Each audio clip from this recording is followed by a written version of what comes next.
مسلم سائنسدانوں کا جو حشر ان کے اپنے لوگوں کے ہاتھوں ہوا وہ عوام کو نہیں بتایا جاتا۔ السلام علیکم دوستوں، ایک نئے ٹاپک کے ساتھ اردو سپیکس میں حاضر ہوں۔ آج بڑے فخر سے کہا جاتا ہے کہ وہ ہمارے مسلم سائنسدان تھے، اگرچہ علم کا کوئی مذہب نہیں ہوتا۔ ان میں سے 6 سائنسدانوں کا مختصر احوال پیش خدمت ہے۔ یعقوب الکندی فلسفے، طبیعیات، ریاضی، طب، موسیقی، کیمیا اور فلکیات کا ماہر تھا۔ الکندی کی فکر کے مخالف خلیفہ کو اقتدار ملا تو ملا کو خوش کرنے کی خاطر الکندی کا کتب خانہ ضبط کر کے اس کو 60 برس کی عمر میں سر عام کوڑے مارے گئے۔ ہر کوڑے پر الکندی تکلیف سے چیخ مارتا تھا اور تماش بین عوام کہکا لگاتے تھے۔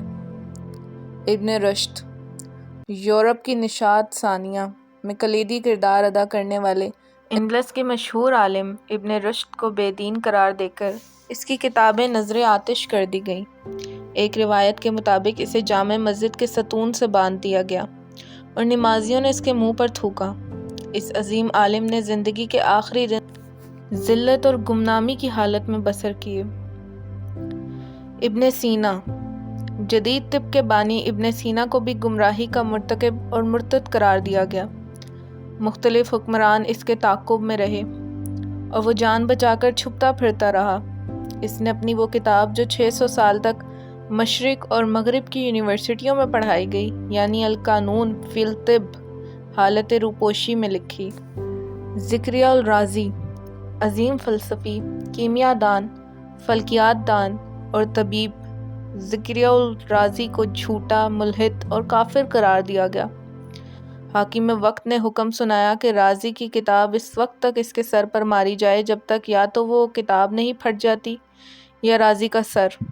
اس طرح بار بار کتابیں سر پر مارنے جانے کی وجہ سے رازی اندھا ہو گیا اور اس کے بعد موت تک کبھی نہ دیکھ سکا۔ جابر ابن حیان جسے مغربی دنیا انہیں جدید کیمیا کا فادر کہتی ہے، جس نے کیمیا، طب، فلسفہ اور فلکیات پر کام کیا، جن کی کتاب الکیمیا اور کتاب السابعین صرف مضرب کی لائبریریوں میں ملتی ہے۔ جابر بن حیان سے انتقامی سلوک۔ حکومت وقت کو جابر کی بڑھتی ہوئی شہرت کھٹکنے لگی۔ جابر کا خراسان میں رہنا مشکل ہو گیا۔ اس کی والدہ کو کوڑے مار کر شہید کر دیا گیا۔ جابر اپنی کتابوں اور لیبارٹری کا مختصر سامان سمیٹ کر عراق کے شہر بصرہ چلا گیا۔ بصرہ کے لوگ جابر کے علم کے گرویدہ ہو گئے۔ جابر جیسی کیمیا گری اور علمی گفتگو انہوں نے اس سے قبل کبھی نہیں سنی تھی۔ جابر نے انہیں زمین سے آسمان اور زمین سے اس کی تہوں تک کا سفر کروا دیا۔ حاکم بصرہ کو بھی اس کی شہرت برداشت نہ ہوئی۔ حاکم کے درباری جابر کی بڑھتی ہوئی علمی شہرت اور مسلکی اختلاف کو حکومت کے لیے خطرہ سمجھنے لگے۔ ایک دن جابر کو الزامات کی زد میں لا کر قاضی بصرہ کے سامنے پیش کیا گیا۔ قاضی نے حاکم کی ایما پر جابر کو سزائے موت سنا دی۔ اور یوں جس جابر بن حیان کو آج مغرب بابائے کیمیا، فادر آف کیمسٹری کہتی ہے، اس کی کیمیا گری، علم اور سائنسی ایجادات کو اس کے اپنے ہم مذہبوں نے جادوگری، کذب اور کفر قرار دے دیا۔ ڈاکٹر عبدالسلام معروف پاکستانی ماہر طبیعیات ڈاکٹر عبدالسلام، جو نظریہ علم طبیعیات کے حوالے سے 20ویں صدی کی اہم شخصیت ہیں۔ پاکستان کے وہ واحد سائنسدان ہیں جنہیں 1979 میں طبیعیات کے شعبے میں نوبل انعام دیا گیا۔ انہیں یہ انعام 2 امریکی سائنسدانوں شیلڈن لی اور سٹیون وینبرگ کے ساتھ مشترکہ طور پر دیا گیا۔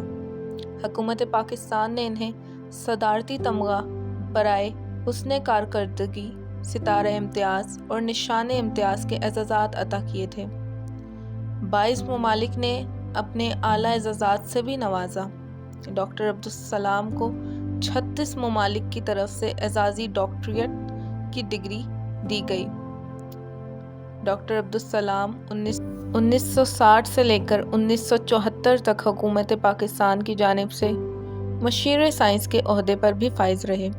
ڈاکٹر صاحب پاکستان میں سائنس کی بنیادیں رکھنے والے اشخاص میں سے ہیں، لیکن ہم نے پاکستان کے واحد نوبل انعام یافتہ ڈاکٹر عبدالسلام کو دھتکار دیا، جبکہ ڈاکٹر عبدالسلام نے وصیت کی تھی کہ ان کے مرنے کے بعد ان کے نوبل انعام کو پاکستان بھیج دیا جائے، جو آج بھی گورنمنٹ کالج یونیورسٹی کی لائبریری میں موجود ہے۔